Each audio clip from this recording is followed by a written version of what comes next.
comical. Like, he puts pressure on guys without throwing too many punches, and then starts to figure holes out, and the way he can explode and move in with one shot, my God. Yeah, he's very explosive. He's very explosive, man. You see that truck very fast watching? Not only was it for his... Everyone thought this was just another boxing matchup. 2 fighters, 1 date, 1 winner. Simple, right? Wrong. Because when Teofimo Lopez suddenly went live and called out Shakur Stevenson by name, the internet didn't just react, it panicked. And then, things got weird. Why go live now? Why challenge him like that? And why did Joe Rogan suddenly start trending right after? That's the part nobody wants to explain. Because a clip started circulating. A reaction. A pause. A look that said more than words ever could. Joe Rogan didn't accuse anyone, but he didn't deny anything either. And in today's internet, that silence is louder than a knockout. Fans are asking questions the boxing world hates. Is this fight really about skill, or is something else moving behind the scenes? Because when odds feel too confident, when narratives feel too clean, and when a live challenge turns into a media firestorm overnight, you have to ask yourself one thing: are we watching a fight, or a setup? And trust me, this story doesn't start in the ring. He just has to touch you once. Going down. He's so different than anybody else in the division. Like, he knocks everybody out. Everybody hits hard. They all hit hard. But that dude hits hard. hard. You know, they have that punch machine. Oh yeah, you can see the power. What's his power? 190.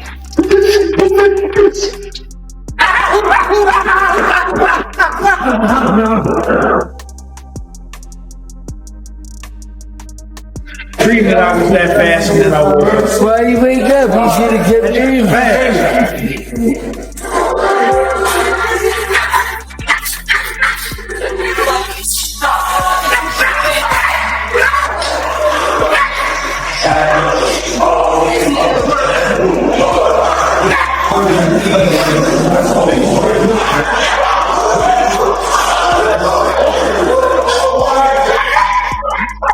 If you enjoyed the video, make sure to like, subscribe, and hit the bell icon so you never miss an upcoming video. What people didn't notice at first was how fast everything moved. One live stream, one challenge, and suddenly the boxing world felt nervous. Teofimo Lopez didn't just call out Shakur Stevenson, he cornered the narrative. No press conference, no promoter announcement, just a phone, a live button, and a tone that felt way too confident for someone just talking. He wasn't hyping a fight, he was declaring something. And that's when insiders started whispering. Because this wasn't Teofimo's usual chaos. This was controlled, calculated, almost rehearsed. People who've followed his career know the difference. This wasn't emotion spilling out, this was strategy dressed as spontaneity. And then Joe Rogan's name entered the chat. Not officially, not loudly, but unmistakably. A short reaction clip surfaced. Nothing explosive, no accusations. Just Rogan doing what he does best. Thinking out loud, questioning timing, questioning motivation, questioning why a fighter would bypass the entire boxing machine and go straight to the internet. Interesting move, he said. And in Joe Rogan language, that's never just a compliment. Because Rogan has seen this pattern before. Fighters don't go rogue unless something's already happening behind closed doors. Contract disputes, power plays, promoter tension,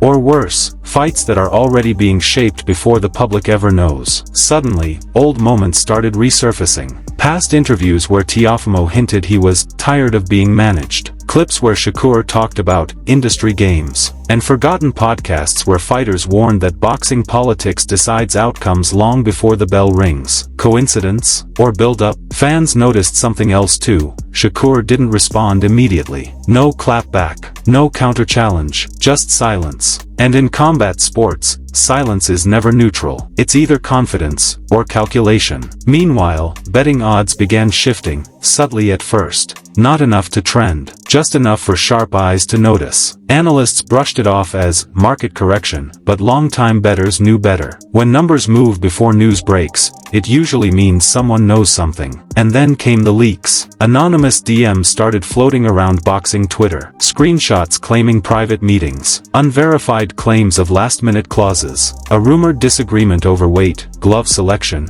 even broadcast control. None confirmed, none denied. Just enough smoke to make everyone uneasy. One source, allegedly close to a promotional camp, claimed the live challenge wasn't about Shakur at all. It was about forcing a reaction, creating pressure, making it impossible for certain people to stay quiet. Because once the public starts asking questions, contracts lose power. Joe Rogan's reaction suddenly made sense. He wasn't reacting to a challenge, he was reacting to a move. And moves like that usually mean one thing: someone believes they're holding leverage. The boxing world tried to downplay it. Promoters called it noise. Media outlets labeled it internet drama. But behind the scenes, phones were ringing, meetings were happening, and a lot of very powerful people were suddenly paying attention to a live stream they wished had never happened. Because if Teofimo was bluffing, this would all disappear in a week. But if he wasn't, then this fight was never just a fight. And that's where the story really starts to get dangerous.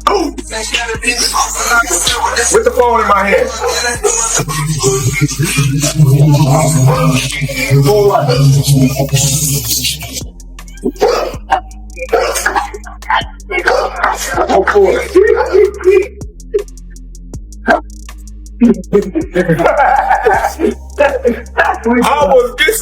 By the next morning, it was clear this wasn't dying down. It was spreading. Clips of Joe Rogan's reaction were being replayed with dramatic captions. Comment sections turned into war zones. Half the internet was convinced Teofimo was playing chess. The other half thought he had just lit a match inside a room full of gasoline. And then something strange happened. A well-known boxing insider, someone who usually never speaks without permission, liked a tweet that said, "This fight isn't about belts. It's about control." The like disappeared minutes later, but screenshots don't. That's when the theory exploded. According to multiple anonymous sources, the live challenge wasn't spontaneous at all. It was allegedly timed around a private negotiation breakdown that happened less than 48 hours earlier. A meeting where tempers flared, voices were raised, and one side allegedly walked out feeling disrespected. No cameras, no witnesses willing to go on record, just whispers. One leaked message claimed Teofimo was warned not to go public. Another suggested Shakur's camp was confident the fight could never happen under those conditions anyway. Too many clauses, too many egos, too many people wanting a cut. And Joe Rogan? He seemed to sniff it out instantly. On another podcast clip that resurfaced,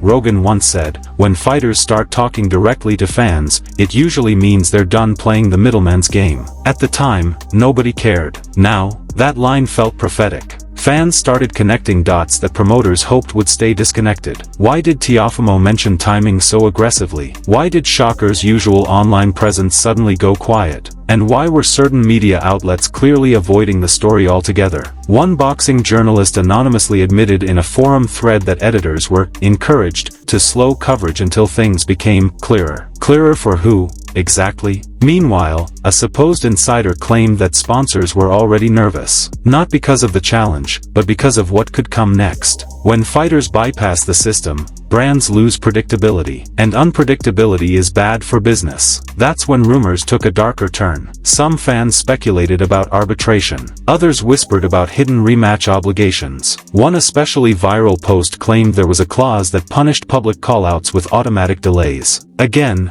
unverified. But the silence from official channels only fueled the fire. And through it all, Teofimo kept posting. Not explanations, not clarifications, just cryptic lines. Say it with your chest. Truth don't need permission. Funny how quiet it gets. Each post felt like a provocation, like he was daring someone to respond. But the response never came. No denial, no confirmation, just a growing sense that something bigger than a fight was being negotiated through silence. Joe Rogan didn't need to say much more. His initial reaction had already done the damage. Because when Rogan raises an eyebrow, people start asking questions, and questions are dangerous in an industry built on closed doors. At this point, it was clear, this wasn't hype anymore. It was pressure, and pressure always forces mistakes. Say, next, when you want the final continuation, things are about to boil over. By the third day, the tone changed. This wasn't speculation anymore, it was avoidance. Press conferences came and went, yet certain questions were suddenly off limits. Interviews were cut short. One host awkwardly laughed and said, "We're not getting into that right now," when Teofimo's name was mentioned. That clip alone hit 1 million views in hours. And fans noticed something else. Every time Teofimo posted, engagement exploded.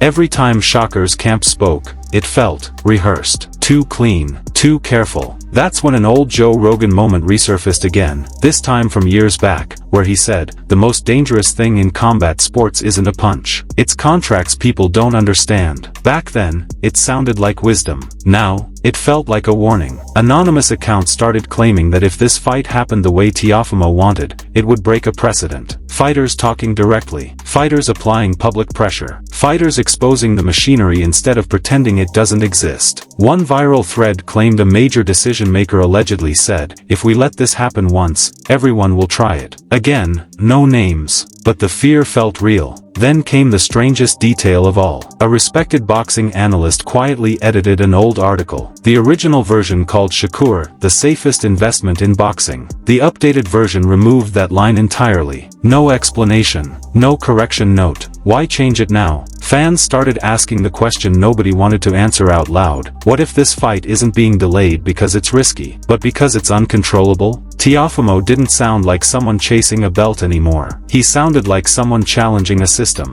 And Shakur, whether fair or not, silence started to look strategic. Because in a moment like this, every second without a response lets the narrative harden. And once fans decide a story is being hidden from them, trust evaporates. Joe Rogan never followed up publicly. He didn't need to. His initial reaction had already done its job. It cracked the door just enough for people to peer inside, and what they imagined behind it was worse than any confirmed truth. Because here's the reality: if Teofimo is bluffing, someone would have called it by now. If nothing was wrong, clarity would be easy. But instead, we got distance, careful wording, and silence dressed up as professionalism. And in the internet age, silence is interpreted as guilt, whether it's fair or not. So now the question isn't who's the better boxer, it's who's willing to step into the light without protection. Because if this fight really happens, someone wins in the ring, but someone else might lose something far bigger: reputation, control, or the illusion that fans don't see what's happening anymore. And once that illusion breaks, there's no rematch for that. So now it's on you. Was Teofimo Lopez exposing something real, or was this the smartest mind game boxing has seen in years? Did Joe Rogan accidentally hint at something bigger, or are fans reading between lines that were never meant to be read? Because one thing is clear, this doesn't feel like a normal fight buildup. Someone went live, someone stayed silent, and the internet filled in the gaps. So tell me, backhand index pointing right, is Shakur Stevenson being protected?